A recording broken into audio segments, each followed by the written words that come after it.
And it's really been exciting that nationally, Navajo County is being recognized for its innovative programs and some of the changes that are positively affecting the people in the county. And we're really excited now to bring it to that segment of the veterans within our county.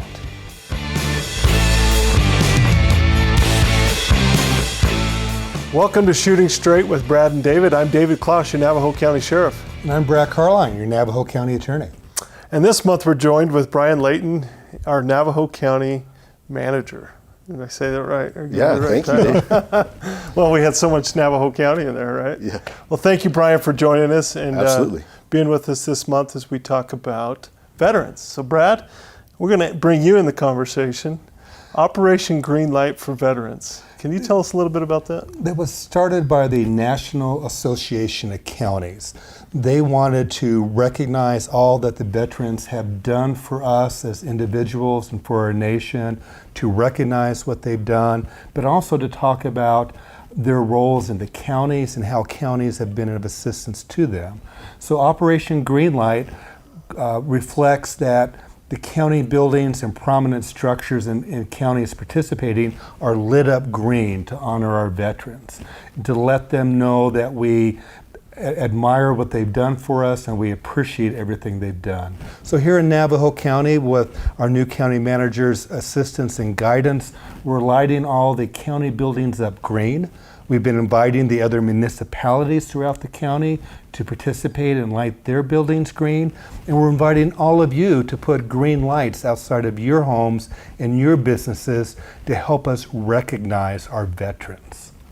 So that'll be for the month of November. Oh, that'll be exciting. So we have an event coming up in November as well for Navajo County. Do you want to talk about that, Bryan? Certainly. So the county is very happy to be able to participate here and, like you said, light up our buildings and really show our support for our veterans and hopefully encourage some conversations about that, right? And the complexities that sometimes veterans experience as they come home. And so we'll be kicking that off with a lot of programs and outreach on social media. When and where are we having the kickoff for the veterans programs? That'll be on Veterans Day at 5 p.m. at the historic county courthouse there in downtown Holbrook. Does the county employ many veterans, do you know? Sure, we do. And within the sheriff's office and all across the county as well. And obviously we have a lot of employees that have family members that have served, whether it's grandparents or spouses or kids that are in the military as well. I know one of the things that the county is planning to do is to request people that either served in the military or had a family member or loved one to send a photo and their name and a little story about them and their rank, and we're going to put it on our various social media accounts to help just publicize those in our county that have given so much for us. Yeah, that's really exciting. We're really happy to be able to do that, to collect those personal memories and those photographs and be able to share that with everybody is really fun and it's really exciting.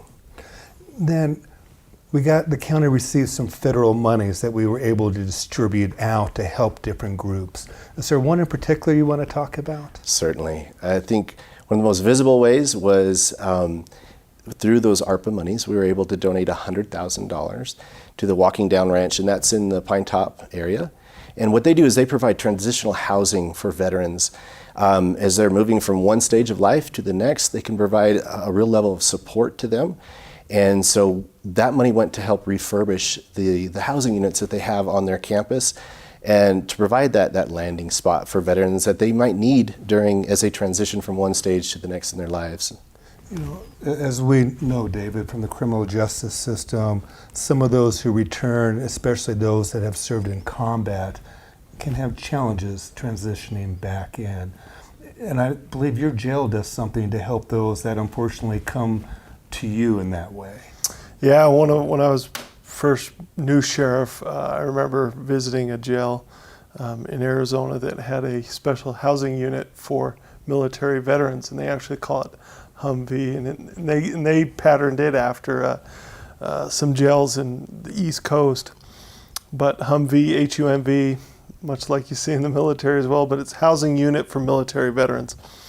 And it's a special they have more privileges. They have more access to coffee and commissary and television, but they hang up all the flags. They wear a different uniform. They wear a camouflage kind of where they come as a unit. They kind of go back to their training that they received in the military. They hold each other to a higher standard. We have higher rules for them, but they also have more benefits. And then we try to encompass those that are in there are part of the Veterans Court, so that they're all not only working with each other that are incarcerated, but they're also working with the veterans groups that are working through the Veterans Court. So it's kind of a full encompass program that we try to work with on the Veterans Court. But when you do visit the Humvee unit, it's phenomenal. They're in there. They're kind of proud of their unit, and they take good care of it, and it's fun to see. Brian, speaking of the Veterans Court, I understand the county got some good news that relates to the Veterans Court. Absolutely. So on the grant side, we received $950,000. In large part, thank you to you both advocating for that and designing programs specifically for veterans. And so that money is going to, you guys can talk about it more than I can, but it'll go a long way to really stepping up our capabilities in those areas in the outreach. Yeah, that almost $1 million is for the Veterans Court in Navajo County. We put it together on a shoestring with a lot of help from our veterans groups in the county, the VFWs and the American Legions, who have really kind of taken those in the criminal justice system that are veterans under their wings to make sure they get to court, to make sure they get into their treatment programs. But we weren't able to have things like probation supervision for them. The new model for Veterans Court is having peer support, kind of what our VFW and American Legion members were doing, but those who not only served in the military but often had criminal justice issues too, so even more have walked in their shoes before and can help them get out of the system. So we're excited to really up the capabilities of what our Veterans Court can provide to those veterans who come back and get into some criminal justice troubles, oftentimes because of behavioral health issues and substance use disorder issues. And we'll have more money for the treatment to help them get back on that right track. Well, and I think that grant money is a significant acknowledgement for the work that you guys have put in. You mentioned doing this on a shoestring budget, and I've watched for the past couple of years as you both have been tried to be very innovative and dynamic on how you've kind of, we have not had a lot of resources to work with here in Navajo County over the years, but you guys have still been able to put these programs together, show that they're successful, show results, and then we now receive this grant money where we can, like I said, grow this and have some real resources and capability into it. It's really great to see. And it's wonderful how it kind of grows upon itself, because as you mentioned, we've been very innovative in addressing mental health use issues and substance use issues in the jail and the criminal justice system. Other grants that we actually now have some federal agencies reaching out to us to say, we have this pilot program, would you like to implement it for us? And it's really been exciting that nationally, Navajo County is being recognized for its innovative programs and some of the changes that are positively affecting the people in the county. And we're really excited now to bring it to that segment of the veterans within our county. What other things are we trying to do to help recognize veterans this month, Brian? Well, we talked about social media, and I'd like to remind everyone, I'm sure we'll put it up here on the screen, to reach out. Facebook is probably the best way to reach us at Navajo County. And you can see the highlighting of our veterans, see different programs. We're also going to be sharing a list of organizations in our communities that work to deliver these services.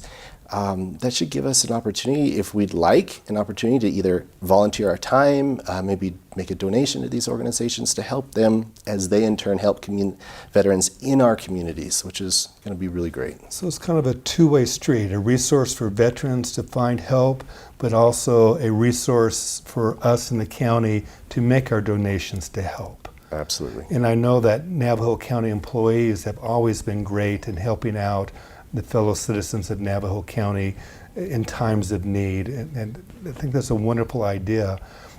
Will it just be on social media, or we also maybe do a web page on the Navajo County website so that there's a permanent place and an easy place for these veterans to find this information and those who want to donate? Absolutely. If you go to www.navajocountyaz.gov, and you'll see on the rotating banners, we'll have references and links to where you can see the resources, see the highlighting of veterans, and also links to partner organizations here in our communities where they can help out.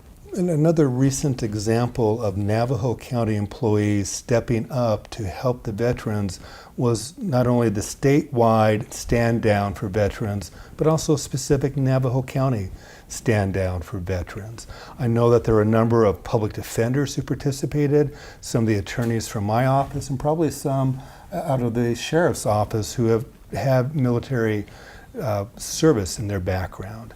And just another example of how county employees go beyond what their job duties are and work to serve all the citizens of Navajo County. Yeah, absolutely. And as we look to raise awareness on these issues, it's not just about money, right? We have attorneys that have very specific skill sets to help veterans. And so giving of your time, your background, your skill sets can be very, very helpful to these organizations and those around us. Another thing that we're doing to engage more people in Navajo County in recognizing and honoring our veterans includes our schools. Can you tell us about that, Brian? Yeah, we're really excited to try to get school kids involved. To one, learn about either family members that have served or friends, other folks, and think about what that means to them. We encourage them to submit artwork or a poem or a letter that we can then feature on social media. And as they do that, we'd love to recognize them on our social media accounts and really get them involved to remember what their family members have done to serve our country. And I find it great that Navajo County has always historically recognized the service of its citizens. The county complex in Holbrook is on Cotalker Way. We have our meeting room that the public in the county can use, the Co-Talkers Room. We've had a history of recognizing them. And I hope that all of you will help us recognize our veterans and come out to the green light ceremony on Veterans Day, November 11th at 5 p.m. at the old Navajo County Courthouse in Holbrook. And we hope that each of you will light up your business and home green and help us recognize our veterans and let our veterans know that they're not alone and that they have support in Navajo County if they ever need it. And thank you for joining us this month on Shooting Straight with Brad and David.